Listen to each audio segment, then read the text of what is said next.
pagbasa sa banal na ebanghelyo ayon kay San Marcos. Nang panahong iyon, may mga Pariseo lumapit kay Jesus. Ibig nilang masilo siya, kaya't kanilang tinanong, "Naaayon ba sa kautusan na iwalayan ng lalaki ang kanyang asawa?" At tugon niya, "Anong utos sa inyo ni Moises?" Sumagot naman sila, "Pinahintulot ni Moises na hiwalayan ng lalaki ang kanyang asawa matapos bigyan ng kasulatan ng paghihiwalay." Ngunit sinabi ni Jesus, "Dahil sa katigasan ng inyong ulo, kaya niya nilagda ang utos na ito. Sabalit sa pasimula pa, nang likhain ng Diyos ang sanlibutan, nilalang niya silang lalaki at babae. At dahil dito iiwan ng lalaki ang kanyang ama at ina, at sila'y magiging isa. Kaya hindi na sila dalawa, kundi isa. Ang pinagsama ng Diyos ay huwag paghiwalayin ng tao." Pagdating sa bahay, ang mga alagad naman na nagtanong kay Jesus tungkol sa bagay na ito. At sinabi niya sa kanila, na sino mang lalaking humiwalay sa kanyang asawa at mag-asawa sa iba, gumagawa ng masama sa kanyang asawa, siya'y nangangalo niya. At ang babaeng humiwalay sa kanyang asawa at mag-asawa sa iba, ay nangangalo niya rin. May nagdala ng mga bata kay Jesus upang hilingin ipatong niya sa mga ito ang kanyang kamay. Ngunit pinagwikaan sila ng mga alagad. Nagalit si Jesus nang makita ito at sinabi, "Pabayaan niyo lumapit sa akin ng mga bata. Huwag niyo silang sawayin. Sapagkat sa mga katulad nila naghahari ang Diyos. Tandaan ninyo na sino mang hindi tumatanggap sa paghahari ng Diyos, tulad na sa isang maliit na bata, ay hindi mo papabilang sa mga pinaghaharian niya." Kinalong ni Jesus sa mga bata, pinatong kanyang mga kamay sa kanila at pinagpala sila. Ang mabuting balita ng Panginoon. Magandang umaga po sa inyong lahat. Sa Ebanghelyo muli, inaaralan tayo ng Panginoon tungkol sa kasagraduhan ng sakramento ng matrimonyo o ng pag-iisang dibdib. At sa gitna ng mga bagay na ito na nakaamba o napipinto na batas na gawing legal sa ating bansa ang diborsyo, ang mga pagbasa po na ito'y patuloy na paalala sa atin. Bagamat tayo na lamang at ang Batikano, ang dalawang estado sa buong mundo na walang batas para sa diborsyo, ano man yung mangyari po dyan, ang napakahalaga bilang mga mananampalataya ay ano bang pananaw natin sa sakramento ng kasal. Kung isipin po natin, yung pagkakaroon ng batas na yan ay maaaring maging daan para humina yung ating institusyon ng matrimonyo. Dahil sa pamamagitan ng mga bagay na yan ay kay dali na tingnan lamang ng mga mag-asawa ang kanilang pagsasama na isang kontrata, hindi bilang isang sakramento na kung sa bagsawa o magkasundo sila na magkahiwalay ay napakadali. Nga lang, ang laki po ng konsekwensya ng bagay na yon dahil sa bawat paghihiwalay ng mga mag-asawa, hindi naman ganun kasimple yun na nire-rewind. Nandun yung mga collateral damage. At sino yung unang tinatamaan? Hindi lang yung mag-asawa, kundi maging yung mga anak.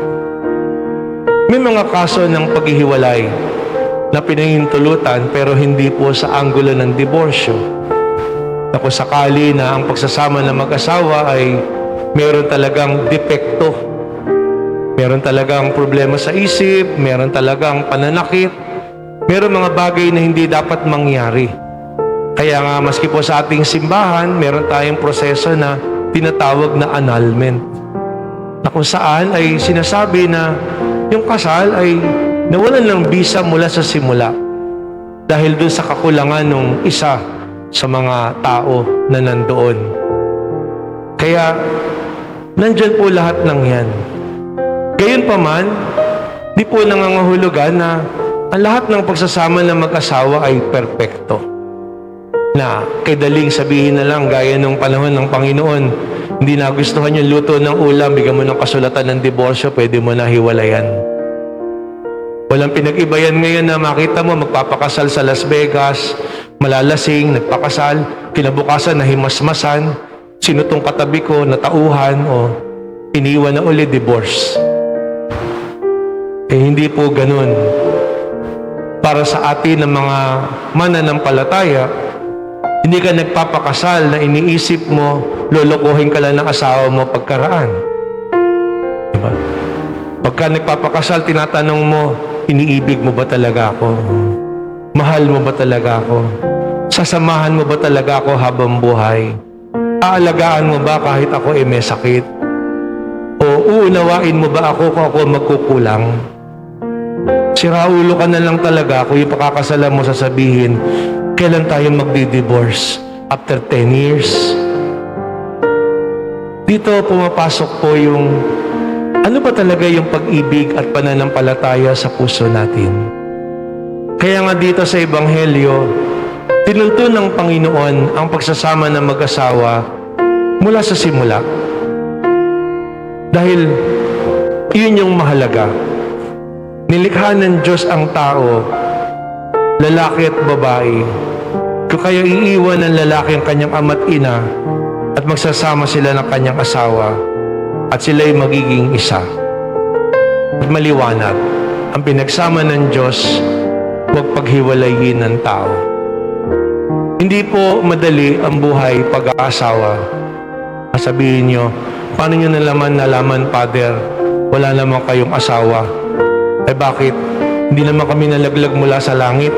Saan ba kami galing? Di sa pamilya. Ano alam mo sa pag-aasawa? Alam mo kung ano yung relasyon ng magulang mo. Si Cardinal Sin, sabi niya, what is family?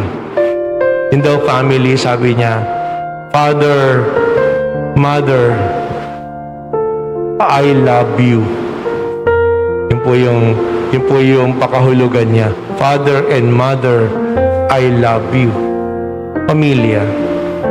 Nalala ko nung nabubuhay pa po yung mama at papa, o minsan may mga tampo-tampo yan. Sabihin ng mama ko, kadami-dami naman ng ligaw na sa akin ng araw, ba't pa yung ama mo na yan yung pinakasalan ko? Ngayon, hindi na sila makakaangal pag narinig sa live, nasa kabilang buhay ni. Tapos maya-maya, makita ko naman, susuyo-suyuin naman ng papa ko.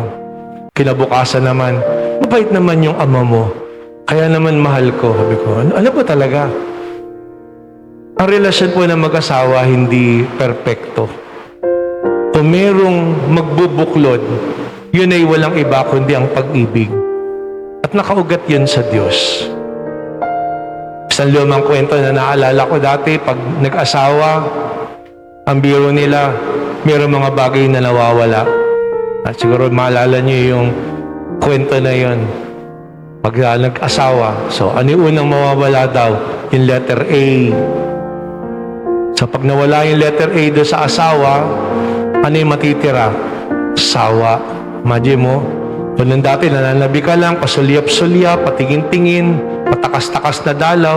Ngayon, araw-araw yun ang bubulaga sa iyo pagising sa umaga. Hindi mo lang pwedeng maskarahan araw-araw para iba-ibang mukha yung nakikita mo. Sawa. Kung una, kung alam ko lang na ganyan, pinakasalan mo nandyan Sawa. Araw-araw na lang.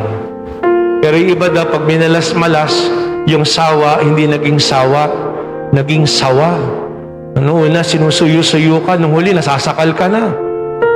Sabi tuloy nung anak, Daddy, si Mami pala, katulad ko, gusto rin pong maging astronaut. Sabi, Bakit anak? Kasi sabi ni mama, gusto rin daw po niya ng space. Diba? Kaya gusto maging astronaut. Kasi nga, nasasakal. Kasi nga, hindi mo sa pag-aasawa, napakahalaga ng pag-uunawaan at ng pagbibigayan. Pag daw lumala pa yun, nawala yung S, ano yung natira? Awa. Naaawa ka na lang. Diyos ko, may mo ba hihiwalayan yan? Wala ka ng pagsusalian. Nasa hukay na yung mga biyanan mo. Ay, wala naman magtsatsaga dyan, kundi ikaw. Pagka lumala pa yung relasyon na yun, nawala na rin yung A. Ano yung natira? Wa na. Kaya yung iba, di ba, divorcein ko na lang ito. Pero pag dumadating po yung puntong ganon, madali lang po sabihin sa kwento.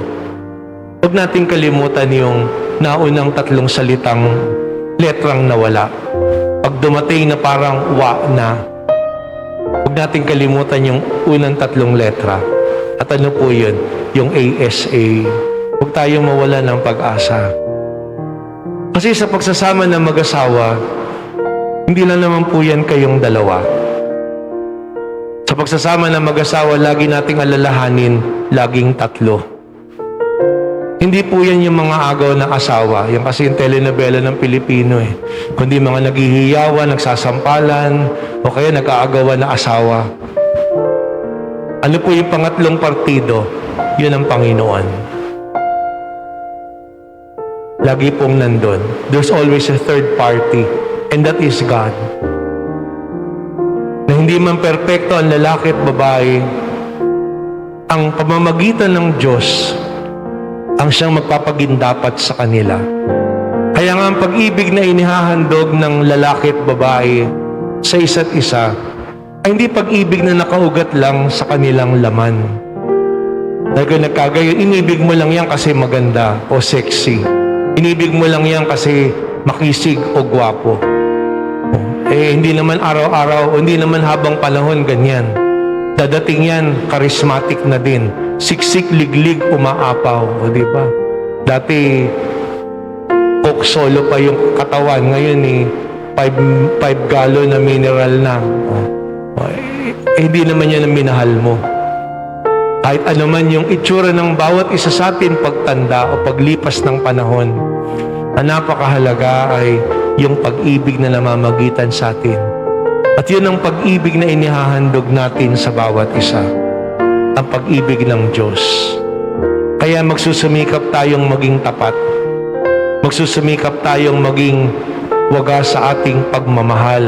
Kung papaanong ang Panginoon, ang pag-ibig niya din sa atin ay hindi salawahan. Kaya po, ang susi sa matagumpay na at matapat na pagsasama ng mag-asawa ay ang paglapit sa Panginoon. Napakahalaga na ang mga mag-asawa nagdadasal. At napakaganda lagi ng pagsisimula natin ng buhay mag-asawa. Kasal. At kadalasan ng kasal nasa loob ng pagdiriwang ng banal na misa. Ang problema po pagkaraan nun, tumigil na magdasal. Pag yung mag-asawa hindi na sila nananalangin. Pag wala na silang oras para sa pagsisimba. Pag nandun na nadaig na sila ng iba't ibang mga alalahanin sa buhay mag-asawa o pamilya, hindi natin kakayanin ng tayo lang. Kaya napakahalaga po ng paglapit sa Diyos. Sa buwan na ito ng Santo Rosario, ay napakagandang panalangin iniwan sa atin para tipunin natin yung ating mag-anak at ang bawat isa sa harapan ng Panginoon, ng mahal na Birhen, ang mag-anak na nananalangin. Kaya nga, tingnan po natin sa bahay kung ano yung mga bagay na ipinupundar natin o nilalagay natin ng mga palamuti sa bahay. At mahalaga para sa atin ang mga ito. Sana ang pahalagahan natin din na lubos ay isang munting altar na kung saan matitipon tayo bilang mag-anak. Na sa araw-araw ay nandun na bilang mag-anak, natitipon tayo na magdasal. Alam niyo, yun yung isang bagay na nawawala na sa maraming pamilya ngayon. Kaya marami mga kabataan nalalayo sa Diyos. Hindi sila nalayo sa Diyos dahil iba ang takbo ng panahon ngayon. Marami mga kabataan, nalalayo sila sa Diyos kasi hindi sila inilalapit ng mga magulang nila sa Panginoon. At kung mayroong lunan bukod sa simbahan na kung saan matututuhan at madadama natin ang pagmamahal, yan ang ating tahanan. Kaya napakahalaga po na ang mga mag-asawa, mga magulang, nandun na tinitipon at binibigyan nila ng oras ang pananalangin na sama-sama na mag-anak. Ang rosaryo, ang napakasimpleng dasal na iniiwan sa atin para sa araw-araw. Tanungin natin ating sarili, ilan nga ba sa atin sa bahay may oras para manalangin kasama natin yung pamilya natin?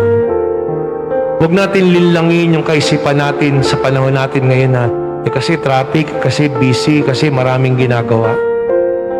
Huwag niyo sabihin sa pamilya na hindi kayo nakita-kita kahit papaano o nagkasama-sama sa araw-araw.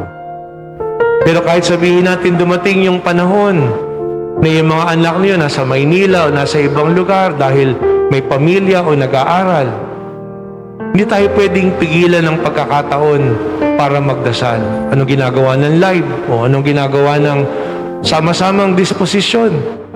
Ang mahalaga, sa murang edad, lalong higit sa mga pagkakataon na lumalaki ang mga bata sa loob ng ating pamilya, nandun na bigyan natin ng oras na pangunahan sila sa pagdadasal. At makikita natin kung tayong mga nakatatanda, lalong higit ang mga mag-asawa, taimtim na nagdadasal, walang problema na hindi malulunasan. Walang bagay na kinakaharap na hindi maliliwanagan. Nandun ang Diyos. Nandun ang Panginoong Jesucristo. Nandun ang mahal na Birhen na handang gumabay at pumatnubay sa bawat isa sa atin. Ilapit natin ang ating mga mag-anak sa Panginoong Diyos. At lalong higit, palalimin ng mga magulang, ng mga mag-asawa ang kanilang relasyon sa Panginoon.